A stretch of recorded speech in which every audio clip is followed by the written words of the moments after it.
Talent is cheaper than table salt. What separates the talented individual from the successful one is a lot of hard work. Stephen King. You're listening to Writing Roots, brought to you by Aspen House Publishing. Welcome to Writing Roots. I'm Lee Hull. And I'm Lee Esses. Sorry if my sound sounds a little bit off today. I am unable to make it to the studio to do recordings for the first little bit in January. But happy 2021. Yay! We are starting a new year. We've got a new theme for you this month. And this month we are covering the pearls from the masters. Each episode we're going to be covering a different master of the craft and different advice that they give.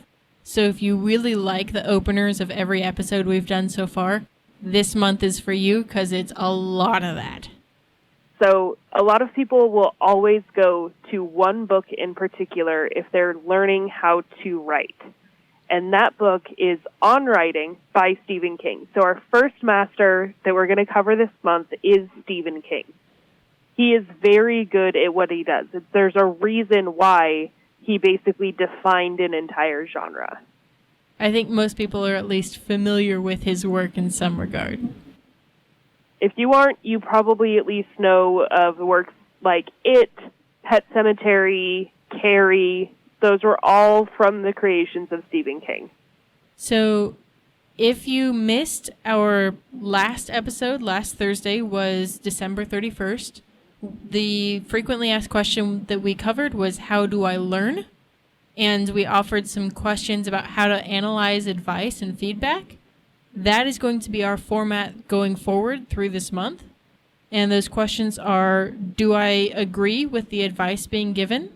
What evidence do I have that supports or defies that advice? Do I share a target audience with the person giving the advice?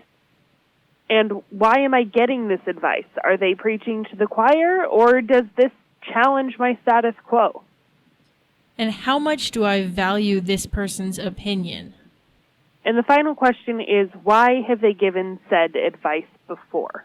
So our opener started with, talent is cheaper than table salt. Do you agree? I don't know if I agree with that one.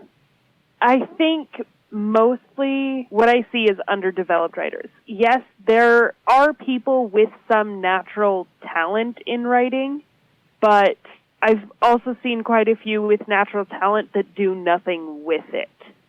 So I think I do get what he's saying here, is if you have the talent and do nothing with it, it really doesn't matter, so it has the value of table salt. And I think that kind of goes into the next quote. If you don't have time to read, you don't have the time or the tools to write. Simple as that. This one is so important. I most definitely agree with this, and I know you do too, because you can't learn the instincts of writing without having read it. This one I kind of feel like preaches to the choir a little bit, because people who don't read while they're writing aren't going to listen to this advice. I don't know of anybody who writes incredibly well that reads nothing. Yeah, I agree with that. This one is definitely preaching to the choir, because if you aren't reading while you're trying to write, how much are you actually going to read advice in general? Yeah, that's kind of true for all of the advice we're looking at. So the next quote is, "The road to hell is paved with adverbs." I know your opinion on this. Yeah, it was about a year ago I very adamantly stated that I disagree with this one.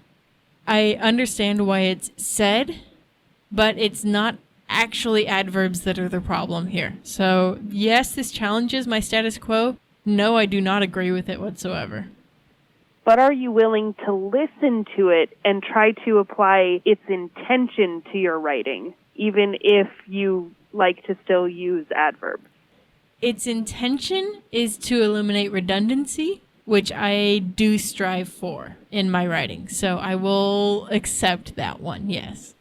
And that little exercise right there is something that you, our listeners, can do as you're trying to improve writing. Even if you don't particularly like the advice, or if it challenges what you think is right, can you still pull something from it to help you improve or to see that you're on the right path as a writer? So our next quote is a bit of a long one, but stick with it, it's worth it. The most important things are the hardest to say. They are the things you get ashamed of because words diminish them. Words shrink things that seemed limitless when they were in your head to no more than living size when they're brought out. But it's more than that, isn't it? The most important things lie too close to wherever your secret heart is buried. Like landmarks to a treasure your enemies would love to steal away. And you may make revelations that cost you dearly, only to have people look at you in a funny way, not understanding what you've said at all. Or why you thought it was so important that you almost cried while you were saying it. That's the worst, I think, when the secret stays locked within, not for want of a teller, but for want of an understanding ear. I think this really touches on a lot of authors' biggest fears. The pouring your heart into something, that writing selfishly, that emotional connection with your writing, and no one on the other side cares at all. If you're invested, that's when the great writing happens, and that's when it's most difficult to get on the page. When I read through writing forums and writing groups, I have more than once come across somebody post wondering how they can get their significant other, their family, their friends to read and enjoy their books.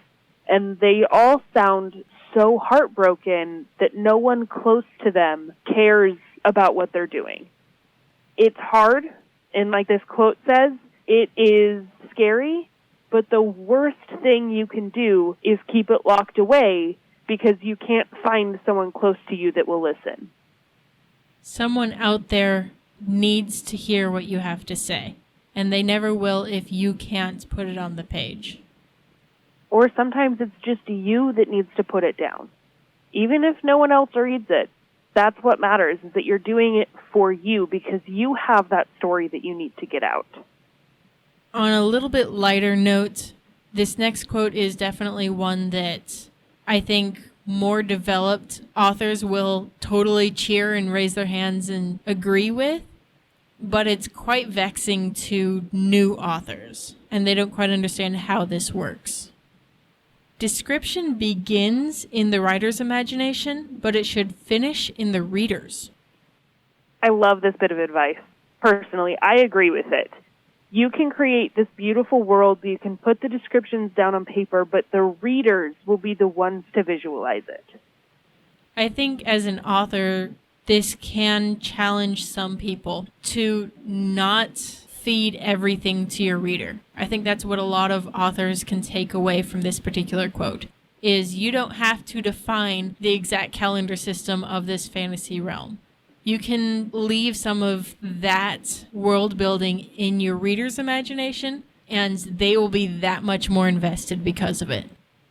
This next quote is definitely something that I've considered using for an opener, and we probably will again sometime soon when we talk about short stories. This quote is, "A short story is a different thing altogether. A short story is like a quick kiss in the dark from a stranger." I definitely agree with this one. So many people want to cram an entire novel into a short story and get the character's backstory in and make sure we understand the map and the this and the that. We don't have time for that. We just need a quick kiss in the dark. This one challenges my status quo, personally. I understand the need to make it short, to make it quick, that I don't need all of the backstories there. But I also want to build big worlds in a short story. And that's something that I'm working on, because I do know this advice is good and I need to apply it, but it's a challenge. Our next quote is, "Fiction is the truth inside the lie." What do you think of this quote? I wonder if that's why we're all drawn to fiction in a way. If there's a truth, that internal discovery that characters' value that they learn to see in themselves, whatever it is that the characters are overcoming, we want to see it. And that truth is what gets you and your audience connected to each other. Even if you are just writing a mystery novel, your fiction can tell the truth of humankind, of the good and the bad.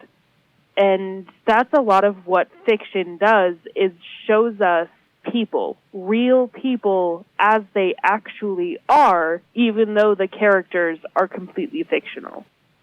Stephen King has a lot to say when it comes to the craft, when it comes to writing, but I do want to leave you with this last quote, which is, "Write with the door closed, rewrite with the door open," which of course basically means Write selfishly.